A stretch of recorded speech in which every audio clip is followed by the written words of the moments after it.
yourself. See how Daniel and that one ran away? Because they knew that this is the Bible speaking. It talks about slavery and rape. Slavery and rape in the Bible. And this is your Lord Jesus commanding. This is your Lord Jesus commanding how to enslave the women, how to save the... By the way, how would your God know who is a virgin?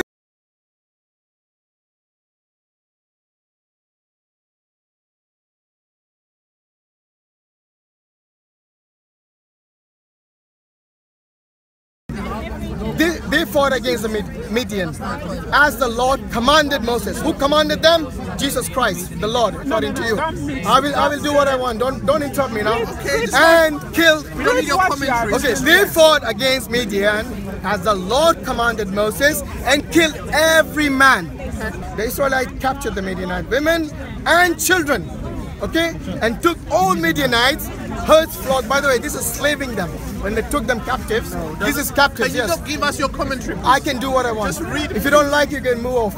They burned, and then it goes on to say, they burned all the towns. So they didn't only capture them as slaves, they also burned the towns, which no army in Islam is ordered to do. By the way. Is it really? Yes, it is not. It's against the law of the rules of engagement. Islam, brother. Yes, it is actually.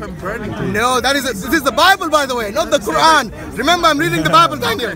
Daniel, I know you don't like Torah, yeah? No, this is that is acknowledged in the Quran. Oh, by the way, read. This is not the Torah, this is the Old Testament. Read. Okay, just to make clear. And then he says, they took all the plunder and spoils. So this is after the burning the towns. They took the plunder and spoils, including the people and animals. So now, I'll carry on. It says, now kill. This is the Bible speaking. Now kill all the boys and kill every woman who has slept with a man. That means save only the virgins. Now kill all the boys and kill every woman who has slept with a man, but have for yourself every girl who has never slept with a man. Have for yourself means to have slaves, sex slave for yourself. No, the virgin girls. No, it doesn't say that. What else would you do with virgins? Why are you adding your words? What would you do with virgins? Tell me. What would you do? What would you do? Running away now, come on. Bring it on, bring it on. You read all of this. And then it doesn't say anything with slave. It doesn't say anything with rape. Really? It doesn't say anything. So who are the captive Show women? me where it says slavery, where it says rape. Who are the captive women? Exactly. But this is the Bible I'm reading, not the Quran. This is the Bible. In a Muslim mentality. This is the Bible. It says to kill every man, everyone except the virgins. Why would they want to save the virgins? Tell me. Why does your God save the virgin women? Why? Have the virgin women for yourself. What would they do with virgin women? Answer. Will you answer the question? Because these guys are afraid. Tell me. Why would they want to save the virgin women for themselves? See how Daniel and that one ran away? Because they knew that this is the Bible speaking. It talks about slavery and rape. Slavery and rape in the Bible. And this is your Lord Jesus commanding. This is your Lord Jesus commanding how to enslave the women, how to save the... By the way, how would your God know who is a virgin? How would your God know who is a virgin? How would Moses' army know who is a virgin? You know, the only way they'll know this is if they kill everyone except the little girls. The little girls they will save. Now this is the bit they don't like. By the way, this is the Bible. Regardless of the background, the important thing is this is what the Bible preaches. And they don't like it. Look how they run away. Because this is what the Bible preaches. To enslave the women, the girls who are virgins. You know how many verses it says? By the way, this is not Muhammad, this is the Bible. Jesus, this is Jesus. We are reading the Bible here.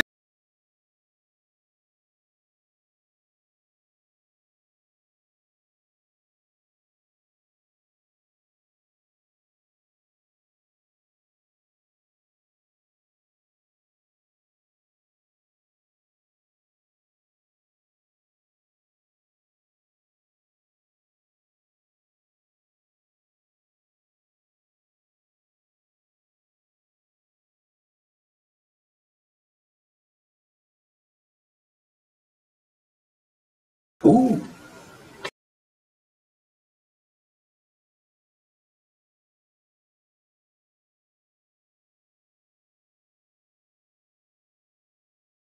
Ooh.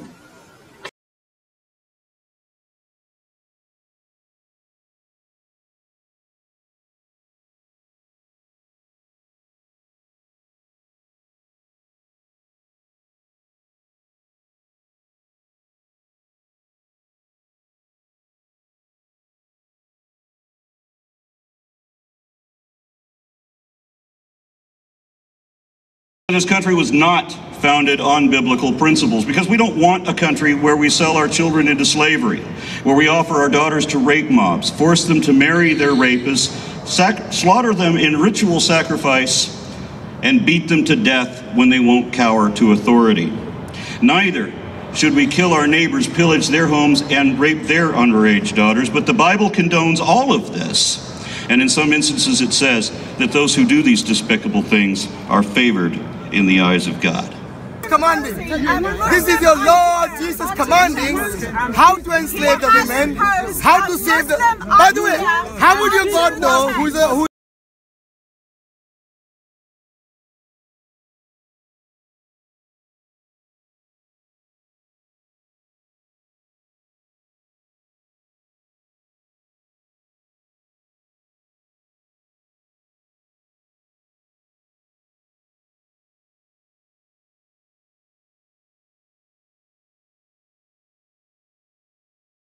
Ooh.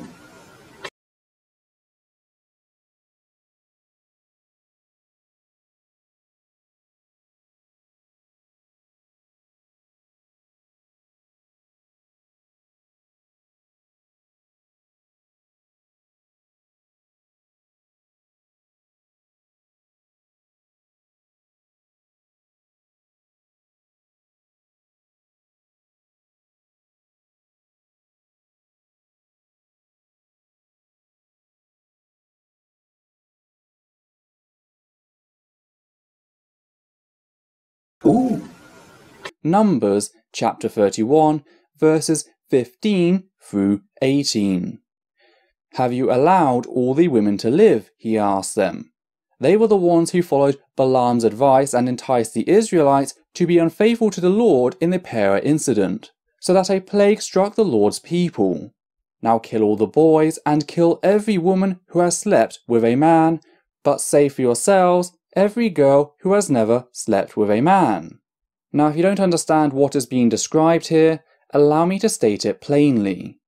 It's talking about the slaughter of captive boys and married women, as well as the rape of little girls, by your supposed God's chosen people, under the guidance of Moses, after God ordered the genocide of the Midianites personally. So not only do we have the slaughter of civilian prisoners, but mass rape of little girls.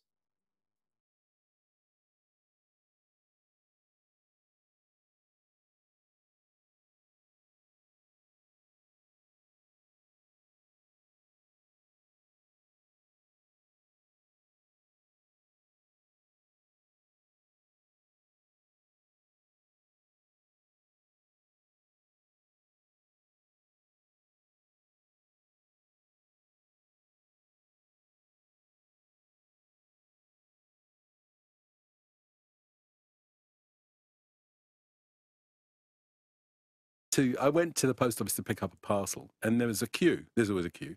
And there's a woman behind me in the queue, and she says, we talk, you know, how you do. And she's an older white woman, and she says, "You're with us now," she says. And she goes on about how the blacks are all right because, you know, we've all been together for a long time in where we live, but it's the Muslims now who are a problem. And it's all spun around a story of her grandson being victimized by Muslim boys in his school, and she feels protective of her grandson. And she, in the way that she articulates her desire to keep him safe, she starts to make it very, very clear to me that the term Muslim has become a kind of racial category in her mind. And I think that's a general problem. I think that Muslim is what we, you know, in the English department, we call a racial trope, a way of speaking about a racial idea without invoking it directly. So Muslim's been racialized in that way. I suppose we could look back at previous times in the 20th century when the word Jew might have been racialized in that way. And people say, oh, it's just a religion. But actually, they don't mean that it's just a religion at all. It means that there's a whole cultural complex there, and maybe even a biological one that needs to be recognized. So what the significance of this remark from the woman in the post office, it sort of indicates that there's shifting inclusivity. Yeah. And like now it's okay for people of Afro-Caribbean background to be included with us in inverted commas, which in her case, presumably she's, you know, given that she's queuing up in a post office, we're going to give her the benefit of being white working class. Yeah, we will do, yeah. So, like, but now that shift of otherness, of the condemned other, the boundaries moved. He's thinking like a Muslim.